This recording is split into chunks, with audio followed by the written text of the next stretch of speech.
much of an upgrade is he really over what Pittsburgh had last year? You look at the combo of Justin Fields and Russell Wilson, they averaged a half yard more per attempt last year than Rodgers did with the Jets. They also posted a touchdown to interception ratio that was a full score better than Rodgers, who's the NFL's all-time leader in that stat. Rodgers, DK Metcalf, and offensive coordinator Arthur Smith all spoke today about what they hope the offense will look like. If there's things that I'd like to see in the offense, Arthur, I'm sure, is going to put it in. But my job is to get us in the right play. As your roster evolves, I mean, obviously we didn't bring Aaron in here and sign DK for all that money to go run the wishbone. So, you try to play to the strengths of your team. How quickly he releases the ball and me getting off the line of scrimmage fast, I think is one thing that stands out first. But just how cerebral he is and how he views the game. I like the way he views the game, from a receiver standpoint, but also from a quarterback standpoint. I think I can gain a lot of knowledge just from being around him because he's seen a lot of football. So just trying to soak up as much information in the ball as I can. Booger, what do you make of this fit, Arthur Smith and Aaron Rodgers in this offense? Hey, first of all, we can throw that graphic away that we had up there, because if you think for one moment that Aaron Rodgers is not an upgrade over Russell Wilson and Justin Fields, then you got another thing coming. He's going to be a dramatic upgrade, guys. It's not even funny, just from the standpoint of confidence and continuity from an offensive standpoint of what you can do in the passing game. And I get it. I don't expect this team to go to the Super Bowl. He's a 41-year-old quarterback with limited athletic ability, but his ability to understand and throw the football down the field and hopefully unlock DK Metcalf. They didn't go out and spend $30 million a year on him just to hand the football off 45 times a game. Yeah, they're going to run the football. That's what Arthur Smith likes to do. But they also are going to push the football down the field. And in order to do that, you need a competent quarterback. And Aaron Rodgers gives them competency and confidence from an offensive side of the football. I don't care what that graphic said about QBR 51 to 48. I could care less. He is an upgrade over what they had last year. Yeah. Look, he'll be better in 2025. He'll be better. He's healthier. You can see it in some of the video clips already booked from the mini camps. You see him moving around better. Yeah. All right, is he going to be Aaron Rodgers of 10 years ago? Of course not. No one's expecting that. But I think DK hit on a couple of things. One, his football knowledge. Two, how quickly he can play the game because he's seen it all. Three, how he can help other people play the game faster and more efficient, provided that they have enough time to get on the same page. Arthur is able to make the connection with him, that being Arthur Smith, OC, make the connection with him that is sustainable all year long, and then this offensive line can get better and everything can stay, together. And that it's not a football team that's dealing with injuries, dealing with people in and out of the lineup. He is an upgrade. He will be better. You can see what the vision is. You can see what Mike Tomlin wants to build. And if you look at Arthur's history as far as a play caller and what he ideally likes to do, it fits where Aaron is at this point in his career. I said early on, they need each other. The team needs him. He needs this kind of team. Let's just see if it works now. Well, where he is at this point in his career, though, is, he's a one-year fix. He's 41 years old. He signs a one-year deal. RC, You've talked about this, how the team still needs to address this for the long term. But are there any concerns about a team sort of galvanizing around a guy that they know is only there for a short period of time? You ain't got to galvanize around Aaron Rodgers. You just need Aaron Rodgers to play good football. Aaron Rodgers doesn't have to come in and be the leader of this team. You have guys like Cam Hayward on that team. You have guys like TJ Watt, Micah Fitzpatrick. Aaron Rodgers needs to give this offense confidence that they can be good in the passing game. And I believe he does that immediately. This isn't about what happens for the long-term future of the Pittsburgh Steelers. This isn't about how many people in that locker room, organization, and building fall in love with Aaron Rodgers. This is finding a way for the 2025 season to not have to be a rebuild and then figuring out who your quarterback of the future is. You heard what DK Metcalf said. He wants to learn a lot. He feels like the quick release helps. We see him moving around better.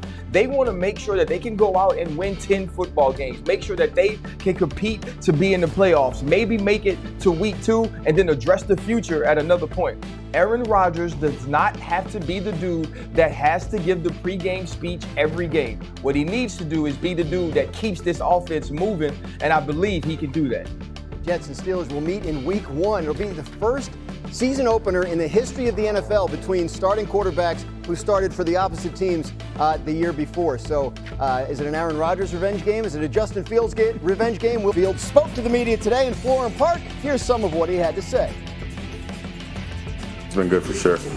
Kind of had a feeling when I got here, guys were looking for, a leader to step up on offense. So, I was glad to, receive that role, and of course, been, pushing the guys each and every day to be our best and play up to our standard. Reese is a ball player for sure. Of course, everybody knows he can run, but what kind of surprised me is his natural hands when I first, started throwing with him. I mean, he has natural hands, kind of like a receiver, and he's really just all around back. So, definitely glad to have him on my team for sure. Fields talking about running back Breece Hall, one of a lot of options he'll have in the passing game with the Jets. Lewis, what are your expectations for Fields in this Jets offense this year?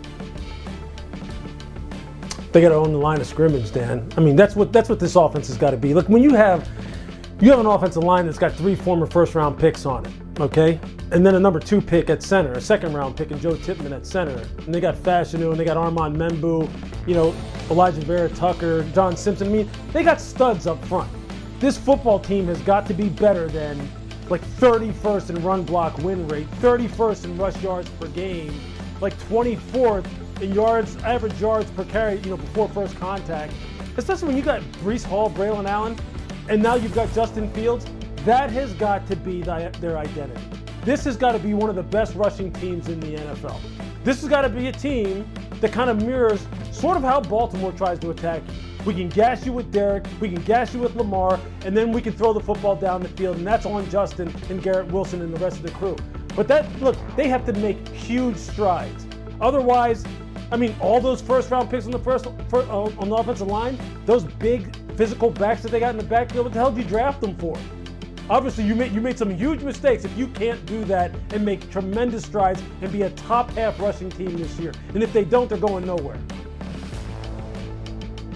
Yeah, Lou, I completely agree with you on that. Everything has to stop and start with the run game. They got to be physical at the line of scrimmage. And that's going to allow, I think, Justin Fields to do what he does best, which is now you're going to shrink the field a little bit. You're going to make some voids in the secondary. The linebackers are going to have to come up. The safeties are going to drop back. And so you will be able to play action pass and throw the football down the field. And I think that will allow Justin Fields to be at his best. We all know he has struggled throwing the football in the drop back passing game. So what do?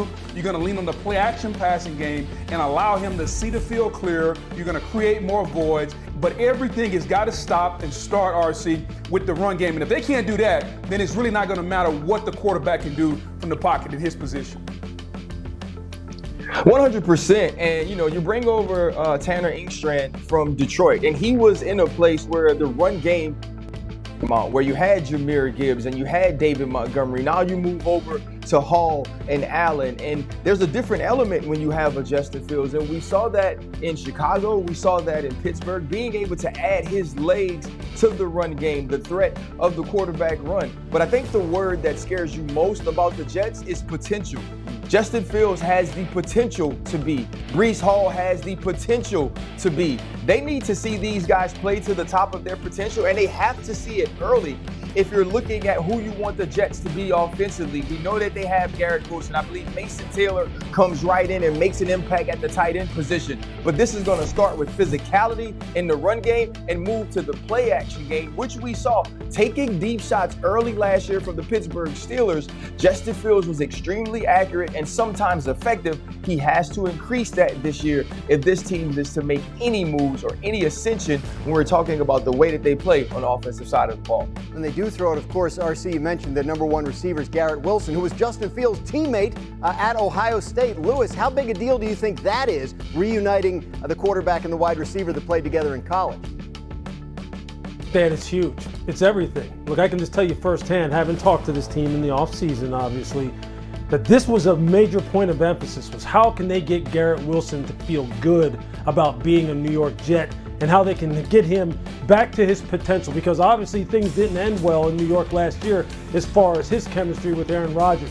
And one of the quickest ways you can get that done, and I had talked to them about this, is, hey, look, how about reuniting him with this guy? How about getting Justin Fields in there and seeing if those two can kind of recreate some of the magic that they had in college. I mean, that's just a natural connection. And Garrett, we know, look, Garrett is like a modern day Lynn Swann. That's what he is. This is a guy who plays above the rim like a ballerina. He's one of the most gifted wide receivers in the league. And so I think that connection right there, That's got to be priority number one in the passing game, and they've got to link up, man. They got to link up big time. RC, it seems like you have something to say. Hey, guys, I've never seen a ballerina play above the rim. I don't know if we're talking about like the John Wick ballerina. I don't know if we're calling SGA a ballerina. But Louis, I just don't know. Hey, man. Misty Copeland, does she play above the rim? Hey, you know what I'm doing? Hey, I'm just trying to give the man his props. You know what I mean? He's got body control. He's got leaps. He's got it all. You know what I mean? Hey, it's all good. It's all good. I haven't seen the new the John Wick spinoff, so maybe there is something going on there with the ballerina playing above the rim. We'll have to check that out. Justin.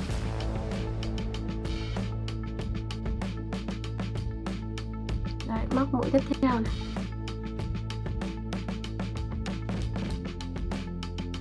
Tiếp tục móc.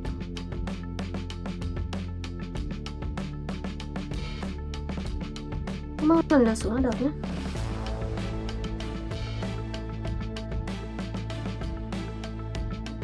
Đấy, làm mà lần lượt cho mình. Móc tiếp vào. Cứ vòng quanh từng mũi một.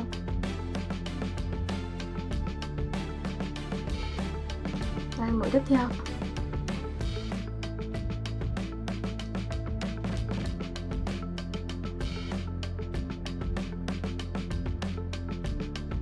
Rồi, mũi tiếp theo.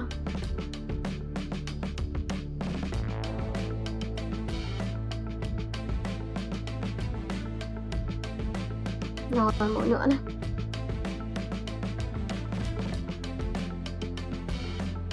Đấy, cứ làm luân phiên cho mình.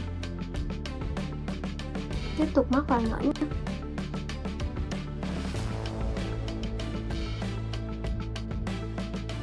Mũi nữa.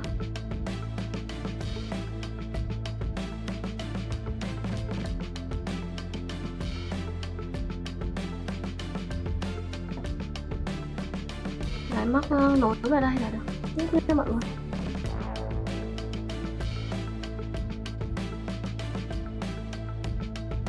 Tiếp tục móc này. Cứ luân phiên từng mũi cho mình.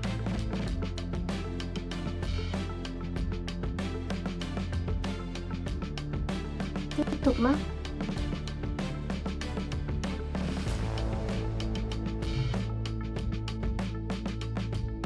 Đấy, cứ lần lượt như thế là được. Tiếp nhá. Mũi tiếp.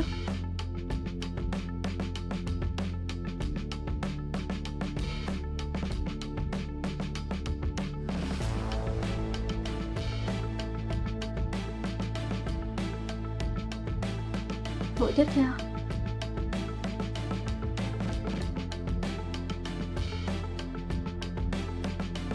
Đấy, cứ lần lượt như thế này là được. Tiếp nha mọi người.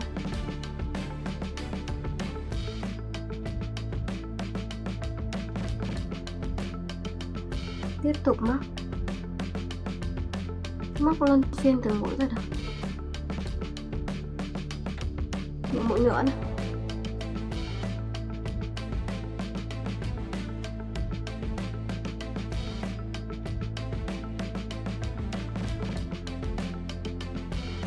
Móc nối vào đây và xếp ra. Mình cắt len đi nhé. Và cắt len đi.